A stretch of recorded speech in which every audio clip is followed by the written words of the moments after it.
माननीय उपाध्यक्ष महोदय, परिवहन मंत्री जी यहाँ है नहीं।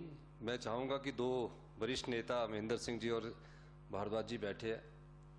मैं सरकार का ध्यान इस ओर लाना चाहता हूँ कि आज परिवहन विभाग के हजारों कर्मचारी जब बस स्टैंड से विधानसभा की ओर आ रहे थे तो रास्ते में मेरी उनसे बात हुई।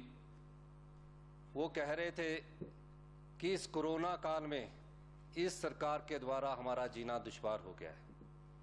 मैंने पूछा बात क्या हुई है। उन्होंने कहा कि हमने इतने साल हिमाचल पथ परिवहन में सेवाएं दी है, सभी प्रकार के कर्मचारी उसमें थे जी जी, और हमें तकरीबन 3-4 महीने से पेंशन नहीं मिली है, डीए नहीं मिला है, और जो डीए का भुगतान है वो और कर्मचारियों से भी कम पैसे में किया जाता है।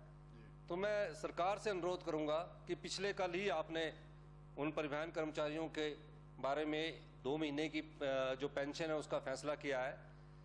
सरकारी कर्मचारियों और खासकर हिमाचल पथ परिवहन, जिसमें हम सब लोग इस सदन में बैठे हुए विधायक कभी ना कभी किसी रूप में सफर किया है, और हिमाचल प्रदेश की गरीब जनता की अगर कोई सवारी है तो हिमाचल पथ परिवहन निगम है।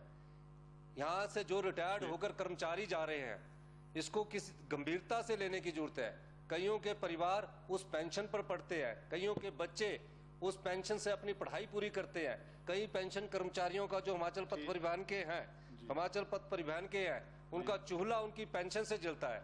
मैं माननीय 2 वरिष्ठ मंत्री 3 मंत्री जी बैठे हैं, मैं अनुरोध करना चाहूंगा, क्योंकि परिवहन मंत्री जी के पास वैसे भी उद्योग विभाग का बहुत बड़ा बोझ पड़ा है। वो परिवहन की समस्याओं को समझ रहे हैं कि नहीं समझ रहे हैं, लेकिन उनको इस मामले में गंभीरता से समझना चाहिए। और माननीय मंत्री जी, मैं आपसे अनुरोध करना चाहूंगा कि जो उनकी पेंशन 1 महीने की और जो डीए जहां और एम्प्लॉइज को 150% में मिल रहा है, उनको कम क्यों मिल रहा है, इस संदर्भ में आप जरूर ध्यान में लाए। मुझे आपने समय दिया, इसके लिए मैं